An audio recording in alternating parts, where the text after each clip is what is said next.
relação ao assunto que eu gostaria de pensar com os irmãos nessa manhã e que vai ser rápido. Acho que vai ser uma das reflexões mais rápidas para conosco, que é uma preocupação que já surge há alguns dias, algumas semanas, e interessante é que Deus é bom, faz todas as coisas como lhe apraz. Capítulo 16 do livro de Atos, versículo 23 a seguir, diz assim: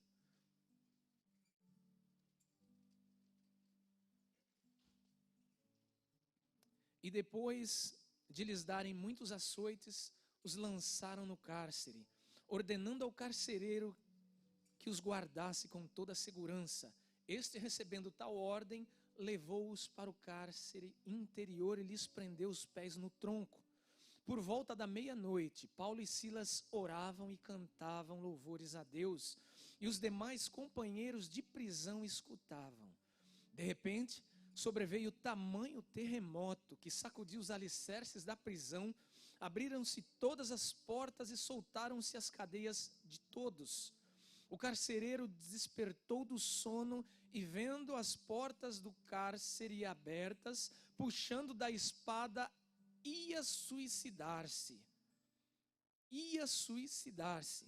supondo que os presos tivessem fugido. Mas Paulo bradou em alta voz: não te faças mal nenhum, que todos estamos aqui.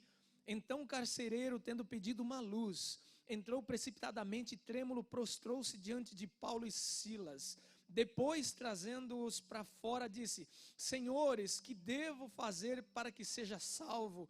Responderam-lhe: crê no Senhor Jesus e serás salvo tu e a tua casa. E lhe pregaram a palavra de Deus e a todos os da sua casa. Naquela mesma hora da noite, cuidando deles, lavou-lhes os vergões dos açoites. A seguir, foi ele batizado e todos os seus.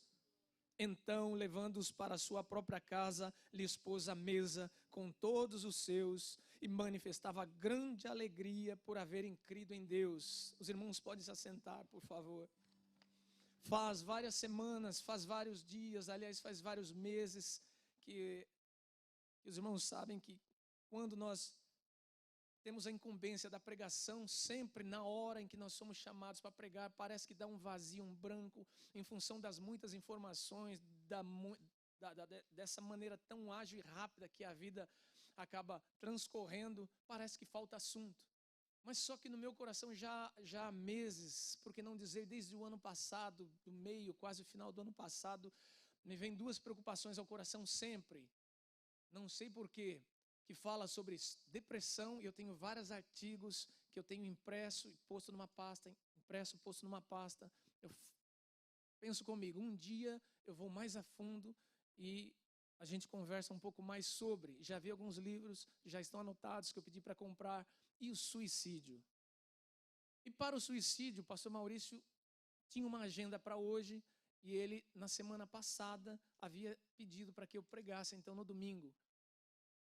E eu já logo pensei, veio aquela expressão forte no coração: vou falar sobre suicídio. Mas aí depois, conversando um pouquinho mais, falei: não é um assunto que é exatamente, que dá cancha para muita coisa na igreja. E aí o pastor me contava uma história, eu falei: não, senão vão pensar que é indireto, eu não vou. Mas durante a semana toda, todos os dias, havia algum assunto, ou havia alguma coisa que acontecia que fazia lembrar o suicídio. A minha esposa é responsável por isso, porque praticamente todos os dias ela me chegava: olha, você viu isso? Você viu aquilo?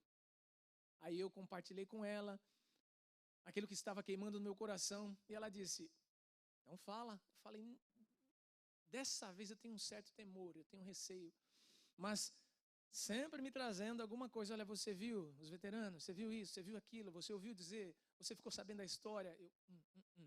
E essa noite eu falei: então tá bom, vou. Enquanto eu preparava os meus... Eu não escrevo a palavra, eu coloco as minhas setas e sermões e faço um encaixe e um esboço. E de repente, ali pela meia-noite, antes de dormir, lá vem ela fala: olha o meu devocional de hoje. Falava sobre suicídio, dia 28. E falava sobre o presidente Thomas Jefferson, que ele teve alguns instantes de pensamento suicida. Essa semana não foi para ninguém espanto, quando agora o ex-procurador da República, da Suprema Corte, ligado ao governo, disse que pensou em matar alguém e se suicidar. Então eu pensei, Deus, a coisa é forte. E aí, para não ficar só nessas palavras, esse mês de setembro é chamado do Setembro Amarelo no Brasil, que é uma campanha em que a Central de Valorização da Vida, CVV, antiga, o Conselho Federal de Medicina e a Associação Brasileira de Psiquiatria se uniram e disseram, vamos trabalhar o setembro como sendo um mês para que se discuta, para que se evite essa propagação, essa doença, essa pandemia chamada suicídio. E eles conversaram entre si e fizeram com que o mês de setembro, desde o ano de 2015, fosse conhecido como Setembro Amarelo. Para nós que vivemos aqui, eu nem sabia qual era a cor do setembro, muito menos o que significava o amarelo.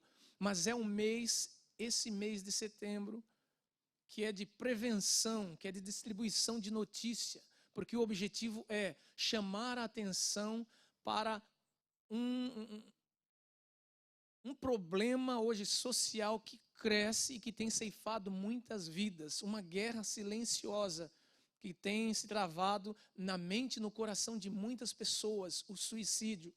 Amarelo, porque houve um jovem que se acidentou, depois ficou provado que ele se suicidou e o seu carro era amarelo.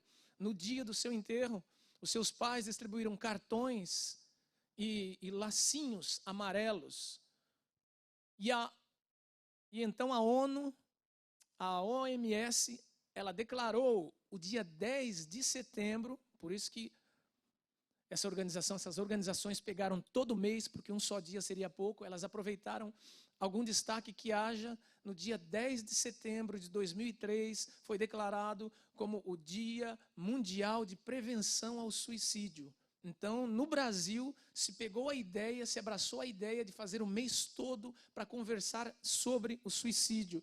A partir de 2015, então, todo mês de setembro, ele é tido, dentre alguns pontos importantes, porque eu ouvia também essa semana que setembro é o mês do vermelho.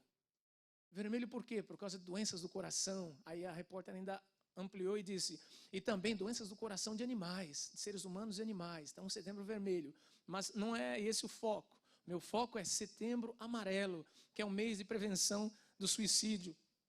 Porque tem crescido, irmãos, esse tirar a sua vida já de muito tempo. E por incrível que pareça, eu fui pegar vários dados, mas cada dado era mais preocupante, porque eu peguei 2010, 2012, 2014, 2016, 2018, na Europa, no Japão, no Brasil, uma confusão de números, uma confusão de situações, e eles diziam que não há uma forma e uma fórmula exata para mensurar quantas pessoas têm tirado a sua vida ao ano, mas do pouco que eles procuram medir, eles têm chegado à conclusão que está havendo uma catástrofe, está subindo demais o número de pessoas que estão tirando a sua própria vida. Os velhos que não sabem envelhecer, porque nós estamos numa vida de consumo, numa sociedade que adere ao bonito, ao saudável, então chega no momento em que a pessoa não sabe envelhecer, sente todas essas pressões e acaba se matando. Mas a imprensa não fala que a terceira idade, ela tem uma alta taxa de suicídio. Mas hoje o desencanto geral da sociedade é que os jovens estão buscando tirar a sua vida na faixa de 15 a 30 anos, 35 anos, não mais do que isso. Há um índice alarmante, grande, de pessoas tirando a sua própria vida. Então eles disseram, vamos fazer alguma coisa, precisamos chamar a atenção. E eu tenho alguns colegas que eu já tinha ouvido falar, Desde o ano passado, e eles falavam, olha, não adianta falar sobre isso porque você chama atenção. Toda vez que você fala demais de uma coisa, você chama atenção.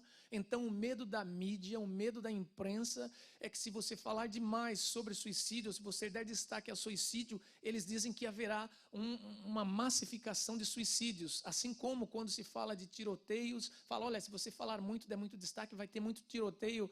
Muito pelo contrário. A Bíblia já ensina que nós precisamos conhecer a verdade. Conhecereis a verdade e a verdade vos libertará. Conhecer a verdade é conhecer pontos importantes que podem servir de escorregão para nós, mas também existem pontos que podem nos fortalecer. E nós, como igreja, não podemos e não conseguiremos e não iremos nos calar e ficarmos ofendidinhos achando que porque alguém se matou, o diabo entrou naquela vida, então o nosso poder da pregação. Irmãos, a coisa é muito mais profunda. A coisa é extremamente perigosa, é delicada. Nós temos casos na Bíblia de pessoas que tentaram suicídio, nós temos casos na Bíblia de pessoas que se suicidaram, e não adianta fazer vista grossa, porque é um problema que está no coração do homem. É um coração que demanda dentro do homem. Você pode estar sentado do lado de alguém e você não sabe como está o coração dele. Por isso que às vezes é difícil a gente falar, olha, canta, canta, canta, olha, sorri. Eu não sei como é que está o seu coração, você pode estar quebrado, mas uma coisa eu sei, Deus pode mudar a sua vida, o Senhor pode transformar a sua vida, porque é um conceito chamado resiliência, que ele fala que cada um de nós tem uma maneira diferente de absorver o impacto, cada um de nós tem uma maneira diferente de reagir a uma pressão.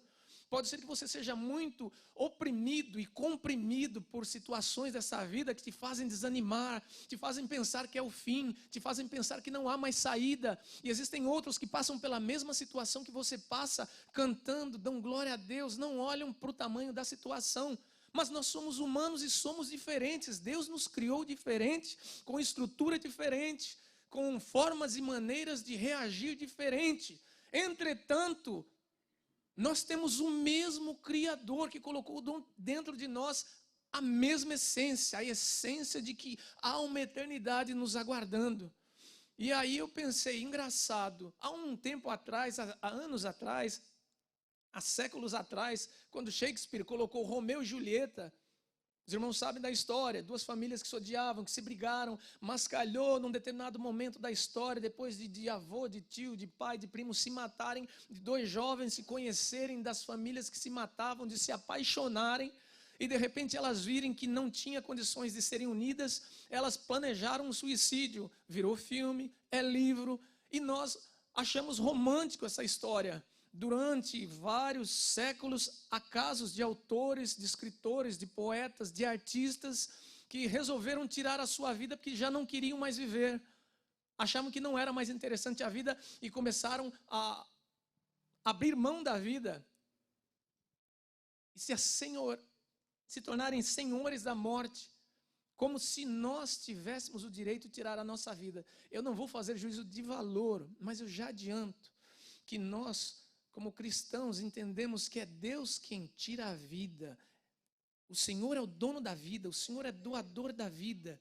Mas eu entendo a pressão que possa haver no seu coração e no meu coração. Alguns dados. A taxa de suicídio no mundo é de aproximadamente 800 mil pessoas ao ano que tentam o suicídio. Não falo dos que morrem do suicídio. A cada 3 tentativas, uma pessoa morre por hora no Brasil. Imagina, 3 pessoas tentando, mas uma morre por hora no Brasil. O suicídio é a segunda causa de morte entre jovens na faixa dos 15 aos 29 anos. Mais de 1 milhão tenta cometer suicídio anualmente aqui nos Estados Unidos. Dá uma média de 25 tentativas. As pessoas tentam pelo menos, isso na média. Eles têm dificuldade de entender, de acertar exatamente o número. Mas há uma tentativa de pelo menos 25 vezes. E a pessoa acaba acertando as portas da morte. 1 em cada 6 deixam bilhetes explicando.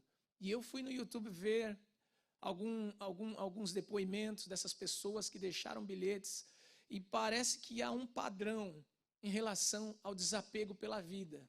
Há um padrão em relação a não se sentir nada, a se sentir sozinho, a se sentir abandonado, a achar que a vida termina aqui e que a melhor saída é a morte. E achar que a morte vai fazer um bem para si, porque tira desta vida e você parte para um outro lugar que você não sabe, dizem eles. Só que a coisa é séria, a coisa é muito séria, porque morrer ou se matar, irmãos, não tira o problema das costas da pessoa que vai. Ela fala, não, agora todo mundo vai ficar feliz. Muito pelo contrário, quem se mata deixa um problema tremendo, porque você faz falta, você é importante, você é precioso. Nós sentimos saudade, nós nos amarguramos em saber onde foi que nós erramos no tratamento, que a pessoa de repente se matou. Então, aquele que tenta o suicídio, na verdade, está resolvendo o seu problema momentâneo e aparente, porque os problemas ficam no nosso coração, na nossa vida há saudade. Então o suicida precisa entender que ele não é um peso, e ele tirando a sua vida não vai acabar com a sua dor, com o seu sofrimento. O Japão, que é um país não cristão como no Oriente, eu lembrei de duas expressões que eles tinham. Uma que era harakiri. Harakiri significava que haviam alguns samurais, porque os irmãos sabem que o Japão tem toda uma história de samurai, de dono de terra, de feudalismo. Então haviam homens que tinham muitas propriedades ou propriedades grandes e eles contratavam exércitos de pessoas hábeis com a espada, que eram samurais. Era mais do que ninja. E os samurais eram habilidosos com a espada, porém eles só podiam trabalhar para uma pessoa durante toda a vida. Então eles trabalhavam e eram leais e fiéis a esse senhor. Quando esse senhor morria, acabava a função deles, porque a pessoa que vinha ia destacar um outro exército, um outro grupo, ou ficava com alguns, mas só que a pessoa ficava desempregada. Então o samurai, o que ele fazia? Ele praticava o chamado harakiri. Ele, como era hábil na espada, ele marcava um dia e dizia, olha, vai ser meu fim. Ele convidava os amigos, ele convidava a família, podia ser numa casa ou num lugar público aberto. E com a espada, ele se sentava, punha do lado, escrevia um poema, era essa a ordem. Tomava um banho, se vestia de branco, sentava, escrevia um poema, tomava 2 goles de saquê, que é a cachaçinha japonesa, e aí ele pegava a espada e dava um golpe muito preciso perto do coração. E às vezes ele cortava a barriga. Mas durante esse tempo, se ele não tivesse morrido, ele ainda pegava a espada como último lance e dava uma perfurada no abdômen, porque eles acreditavam que a alma estava no abdômen. Então você abrindo e cortando, a alma sairia desse corpo. Só que demorava às vezes muitos dias para a pessoa morrer. Então era comum ter um outro samurai, ou amigo ou inimigo, que muitas vezes aliviava essa dor dele e o matava ali mesmo. Então isso é chamado de harakiri, era o suicídio. Os irmãos vão achar livros e vão achar na história essa expressão que não é de hoje. E um segundo ponto que eu me lembrei, os japoneses, irmão Álvaro, não sei se é do seu tempo, eles eram chamados de kamikaze na Segunda Guerra Mundial, brincadeira, não é tão velho assim, porque o Japão disse, olha, é melhor nós darmos fim nos nossos inimigos, atacando de surpresa com aviões com mais ou menos 200 quilos de bombas, do que nós só lançarmos as bombas. Então, o kamikaze era uma pessoa suicida, era um técnico altamente treinado, inteligente, em que, como não era cristão, então para eles não havia problema nenhum na morte, havia um glamour na morte. E esses jovens eram pilotos de avião, enchiam seus aviões de bombas, dizendo, nós vamos ao alvo.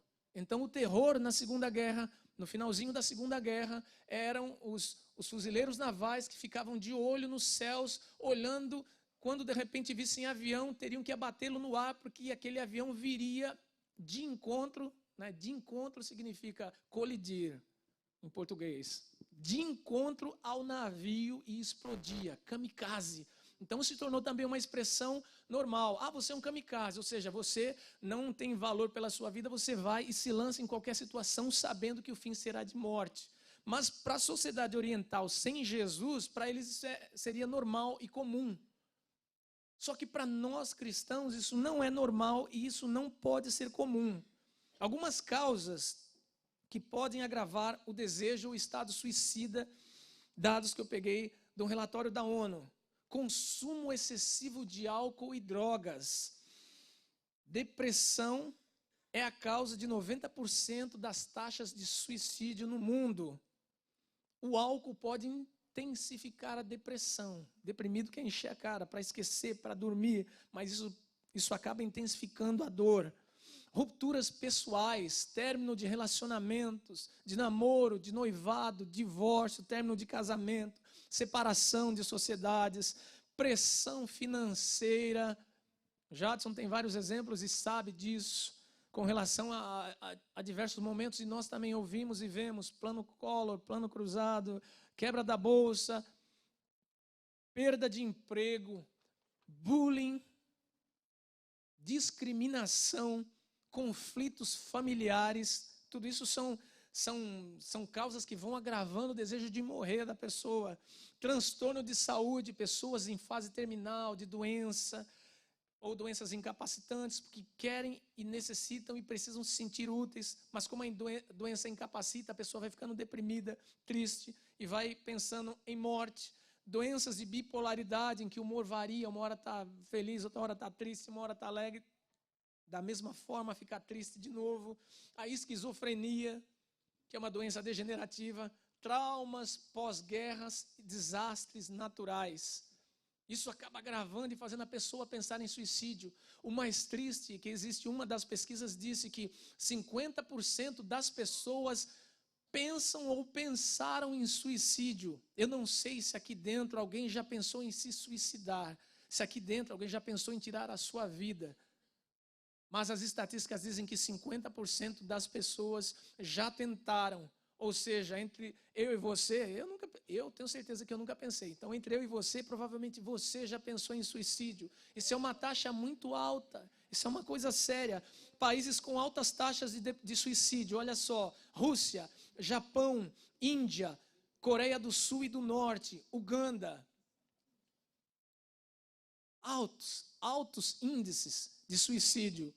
Na história, aí eu peguei, porque às vezes a gente ouve o começo, mas não vê o fim da história. Algumas pessoas famosas que já morreram e que morreram por suicídio.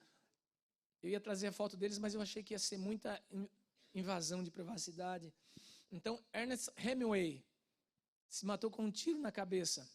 Kurt Cobain, ou Cobain, não sei, roqueiro, também um tiro na cabeça. O pintor Van Gogh, eu não sabia, um tiro no peito. Marilyn Monroe, diz que ela sofria depressão e tomou uma série de remédios na expectativa e no desejo, sabendo que iria morrer por isso. Alberto Santos Dumont, o nosso pai da aviação, ele também se enforcou.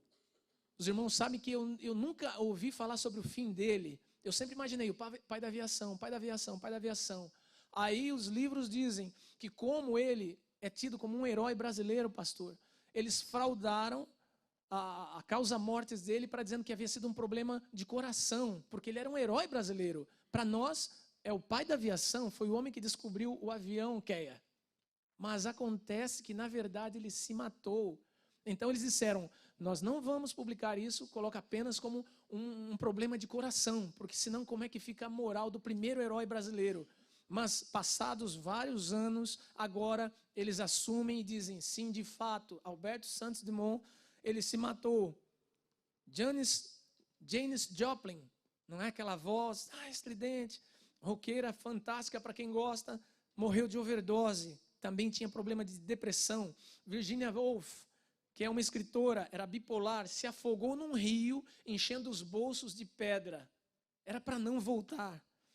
George Eastman, que é o criador da Kodak, desordem mental, tinha problema mental. Florbela Espanca, portuguesa, muito boa, poetisa. Eu tenho um livro dela que também se suicidou. Anthony Bourdain, recentemente, Kate Spade, Whitney Houston, Hitler, Getúlio Vargas. E nas Guianas, um dos casos que são escabrosos, que as pessoas riem de nós, e até o Chico Anísio quando vivo, havia feito a família Tintones, que era para fazer menção a esse senhor Jim Jones, que tinha uma seita chamada Templo dos Povos, em que ele foi para Belo Horizonte, porque ele dizia que Jesus ia voltar, e eles não queriam se contaminar com esse mundo e com o capitalismo, e que tudo era de todos. Ele foi a Belo Horizonte, graças a Deus não achou nenhum lugar lá. Ele foi para o Rio de Janeiro, pastor Marco, não achou nenhum lugar lá.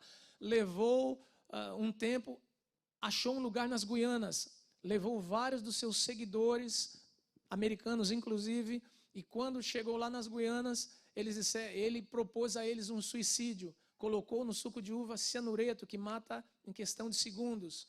Então, um jornalista saiu daqui para investigar, falou, essa seita está muito curiosa, esse grupo está muito esquisito, e saiu com 3 jornalistas. Foram até as Guianas, descobriram o sítio, o local onde eles estavam. Quando iam chegando, eles ficaram estarrecidos porque havia uma quantidade imensa de corpos lá, mais de 900 mortos. Tomaram a proposta. O fundador deu um tiro em si, se matou. Esses jornalistas e esse senador ou deputado daqui, que eu esqueci o nome, antes de morrer, o líder falou, olha, mata ele porque ele está contra a gente. Então mataram os 3 e ele foi morto lá também. Suicídio coletivo, uma mancha na história. Alguns padrões de comportamento suicida. A receita não é 100%, mas, por exemplo, a pessoa com tendência suicida não dá sinais nem pistas. Isso é uma mentira, isso é uma história. Irmãos, não acreditem, todo suicida não acordou de manhã, hoje eu vou me matar. Até porque a Bíblia fala que a morte, a Bíblia fala, pois procura lá, é o nosso último inimigo que há de ser vencido. Jesus vai pegar a morte, que é um ente que hoje vem, faz a sua devassa. Jesus vai pegar a morte e vai dizer, olha, não mais, acabou, desempregada, fora. No dia do Senhor. Mas o suicida, ele não amanhece do nada, abraça a morte e fala, hoje eu vou me matar. Existem sinais. Nós não precisamos ignorar os sinais. A verbalização. Eu não sirvo para nada, eu não sou ninguém, ninguém me ama. Se eu tirar minha vida, ai que vontade de morrer. Ai, eu queria dormir e nunca mais acordar. Presta atenção. Conversação sempre sem esperança, uma visão negativa da vida e das situações. É comum ver essas pessoas sem energia para fazer tarefas básicas, como limpeza, como higiene, não cuidam da casa, deixam para lá todas as coisas. Elas se isolam, elas têm uma sensação imensa de vazio, de tristeza, mas Jesus expande isso, Jesus traz alegria. Elas não querem interagir, elas têm mudança constante de humor. Aí quais são os conselhos dados pela ONU? E a OMS, ONU na cabeça, é OMS, Organização Mundial de Saúde. Eles falam, busque ajuda profissional. Mesmo dentro da igreja, irmãos. Converse com o pastor, converse com alguém, busque ajuda profissional.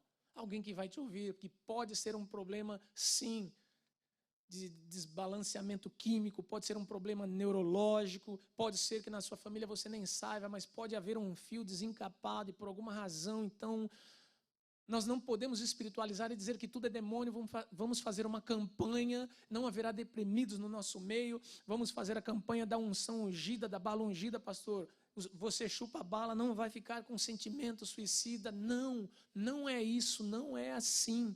Deus sabe por quê. Colocou em nós fraquezas e para quê, Mazinho? Colocou em nós fortalezas. Ele é Deus acima de todas as coisas, mas uma coisa eu tenho certeza, Ele não concordaria e Ele não colocou dentro de nós um mecanismo para que nós tiremos a nossa própria vida. É nossa, essa vida não é bem nossa, ela é emprestada, Deus nos deu. Tanto que na morte, após a morte, retorna para Ele. A vida, a essência da vida, você não é só isso que você vê. Encontre um amigo para desabafar. Encontre na internet também uma pregação, uma vez que eu fiz sobre amigo. Irmãos, gente do Brasil que nunca ouviu falar de Jesus, uns amigos meus que trabalharam, mandaram depois um e-mail para mim, e eu fiquei extremamente envaidecido, tanto que eu fui ouvir. Eu não ouço geralmente as mensagens depois. E procure um amigo. Irmãos, é fundamental sim você ter amigo. Não pense que você é sozinho, que sozinho você consegue todas as coisas. Eu, graças a Deus, não tenho muitos amigos. Eu tenho colega, eu tenho de monte, de monte. Amigos, eu tenho alguns. Mas gente com quem eu possa me abrir e conversar, irmãos, graças a Deus, eu tenho uma família grande. E não é porque eu tenho 2 irmãos, não. Família grande, vocês são minha família. Eu confio. Se há necessidade de oração, se há necessidade de algum conselho, eu procuro as pessoas. Eu não tenho orgulho, eu não sou fechado. Se alguém está pensando em se suicidar, pensa, você tem um amigo, você precisa de um amigo, você precisa buscar referência. Busque um local apropriado, tranquilo, calmo. Chame alguém para uma conversa. Essa pessoa não vai zombar, essa pessoa vai te ouvir. Não ande ansioso por coisa alguma. A ansiedade tem matado a nossa vida. O que será de nós? O que será do amanhã? O que será da crise? O que será do governo? O que será da aposentadoria? Como os meus filhos farão? Basta cada dia o seu mal. O suicida fica na ansiedade, ansiedade. Por isso que a Bíblia condena e mata a ansiedade. Fala, não se preocupa com uma coisa que não é sua.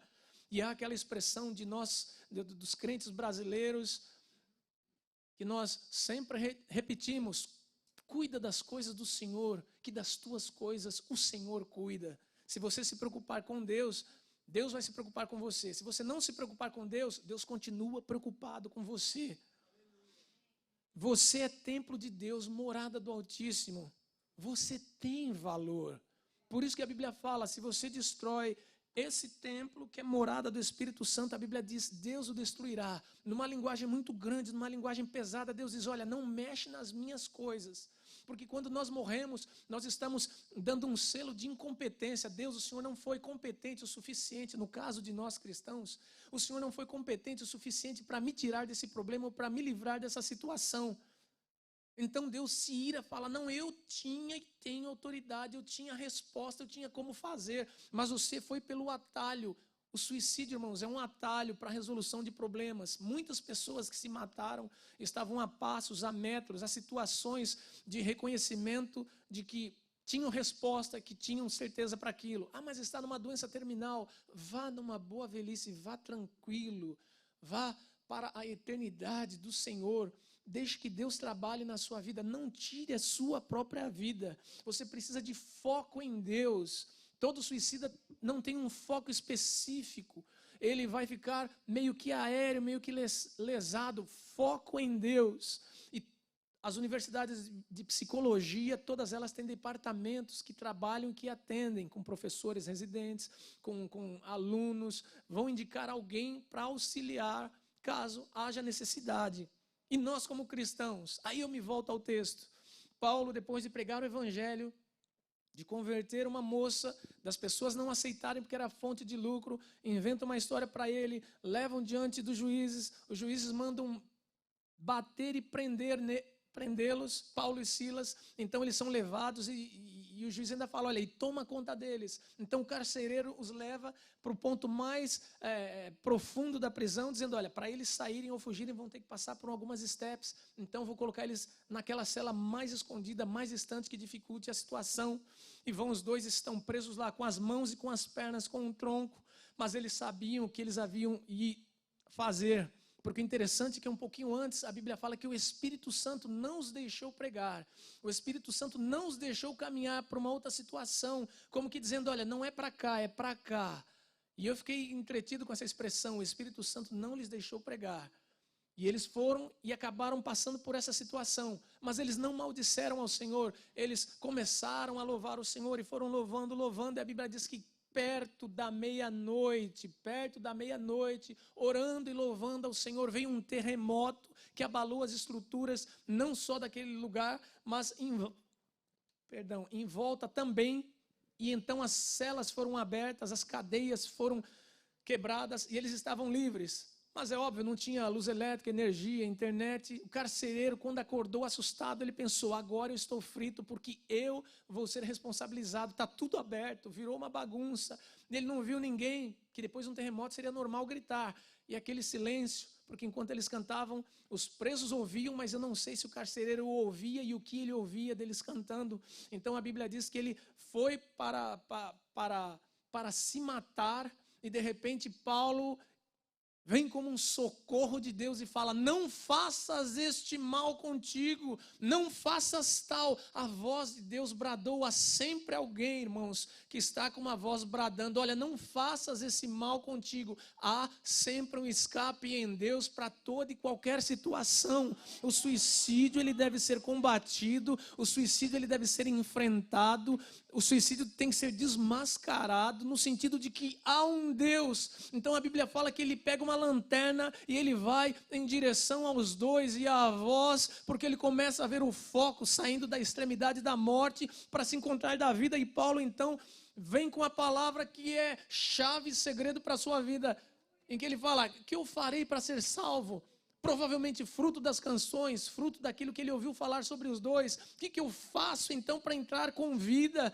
E Paulo diz: olha, crê no Senhor Jesus e serás salvo tu e a tua casa. Nessa manhã eu digo com toda certeza e tranquilidade do meu coração, embora não seja psicólogo, embora não seja psiquiatra, embora não seja analista de nada, você pode se tratar com um psicólogo, você pode estar com um psiquiatra, você pode e deve buscar recursos e meios, mas se você tiver Jesus, você vai com o maior adicional da sua vida para que a vida faça sentido, porque vida sem Jesus é vida sem sentido. Pessoas que tiram a sua vida, que tiraram a sua vida, chegaram num ponto de pensar: para quê? Por quê? Com dinheiro, com fama, com boas situações em relação ao conhecimento de tudo e reconhecimento, mas por quê? Para quê? Irmãos, o homem precisa entender e saber que a vida só faz sentido se Jesus estiver presente para tudo, e não é uma questão de religião. Assim como as pessoas escolhem time, assim como as pessoas escolhem um partido, eu acho que devia ser obrigatório o ser humano nascer com um carimbo na testa dizendo: quando você aprender a pensar, aceita Jesus para que a sua vida faça sentido, porque quem não tem Jesus vive sem sentido. E eu não digo religião, irmãos, eu digo Jesus, Jesus, Jesus, porque a religião com a proibição, com a dureza, com uma situação, você abandona, você para, você esquece. Mas quando você aceita Jesus, quando Jesus entra na sua vida, ele faz toda a diferença. É impossível alguém que não tem Jesus conseguir ter a força nessa vida. Irmão, só Jesus pode dar força, só Jesus fortalece, só Jesus levanta, só Jesus traz motivação, só Jesus traz vida. Nós cantamos nessa manhã: tu fazes que tudo coopere para o meu bem, ainda que as coisas estejam aparentemente descambando e você com vontade de fugir, entenda que todas as coisas conjuntamente contribuem para o meu bem, para o nosso bem. Se é doença, se é tristeza, se é separação, se é angústia, eu sei que a pressão é tamanha, mas a Bíblia fala que todas as coisas, e nós cantamos nessa manhã: tu fazes que tudo coopere para o meu bem. Deus está interessado na sua e na minha vida. Pare de pensar que você não é nada, que você é um peso morto, que você é uma pedra. Você é importante para Jesus, você é importante para alguém que está do seu lado e você nem sabe, que vai chorar e sofrer muito com a sua partida. Muda o disco, muda a história, por favor. Vem para a vida, vem para a vida. As pessoas pressionam com conceitos: olha, você precisa ser mais bonita, você precisa ser mais magra, você precisa ser bem sucedido, você casou com um pobre, você não sabe cantar, você ouve pressões de gente como a gente, você se sente pressionado: olha, mas você ainda não viajou, não realizou. Isso é nada, isso é nada, essa pressão é nada. Pega essa pressão, pega essas conversas, pega esses conceitos, pega essas vontades, joga na lixeira. Joga na lixeira, saiba que é um Deus maior do que tudo, que te ama, ama demais. Sabe alguém que faz pressão na família? E eu li: nós pais, nós queremos fazer com que os nossos filhos sejam a nossa cópia. Nós queremos ser amigos dos nossos filhos. Mas sabe de uma coisa? Você não pode ser amigo do seu filho. Por quê? Porque amigo, ele vai ter um monte pela vida toda. Você precisa ser pai, você precisa ser mãe primeiro. Mãe e pai, eles só vão ter você. Amigos, eles vão ter durante toda a vida. E tem pai, e tem amigo, e tem gente que bota pressão. Pai, mãe, não coloca pressão na vida dos seus filhos. Você é pai, fale como pai, haja como pai. Depois você pode ser um amigo, um pai amigo, mas não seja um amigo pai, porque o mundo não vai ter pai e mãe para abraçar os seus. Por favor, não lance peso, não lance peso.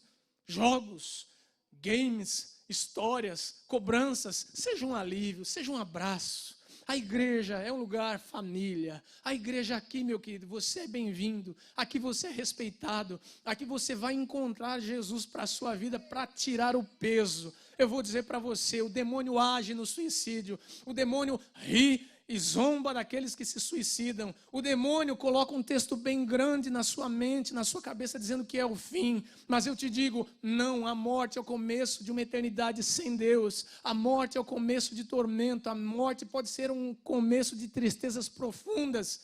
Deus é quem sabe. Eu não vou dar julgamento dos suicidas que morreram, crentes ou não, até porque tem muito pastor se suicidando, tem muita gente séria se suicidando, tem muita gente que ama a Deus, mas não suporta a pressão dessa vida. Então eu não vou dizer que ela vai para o céu, que ela vai para o inferno. Eu deixo que Deus resolva essa parada. O que eu posso dizer é que há esperança em Deus, porque o penúltimo canto que nós cantamos dizia assim, Keia Versão, confiando em nosso Deus e em seu terno amor, não seremos abalados. Quando nós confiamos em Deus, irmãos, os dias que não são de sol, os dias que não são de alegria, os dias que não são mar de rosas, eles ficam imergidos, porque o amor de Deus é maior do que tudo isso. O amor de Deus é milagre, o amor de Deus é maior do que todas as coisas. 2 exemplos de mar que nós vemos. Quando o mar vermelho se abre, e a ciência não sabe até hoje, o amor de Deus fez abrir o mar para que eles tivessem um escape. E eles passam e vão até a terra da promessa que Deus havia contratado e firmado para eles. Jesus está no meio de uma tempestade, o mar revolto, ele dá ordens ao mar e o mar se aquieta, o mar fica mansinho, porque ele é o dono de todas as coisas. A esse nosso Deus, com esse nosso Deus, por esse nosso Deus, confiados no seu eterno amor, nós não seremos abalados. Você pode ser pobre, você pode ser gordinho, você pode ser magrinho, você pode casar, você pode não casar, mas se você está firmado em Jesus, todas essas coisas são acessórios, todas essas coisas servem para aumentar e melhorar a nossa história, mas elas não são fundamento. Fundamento para uma vida é ter Jesus na vida.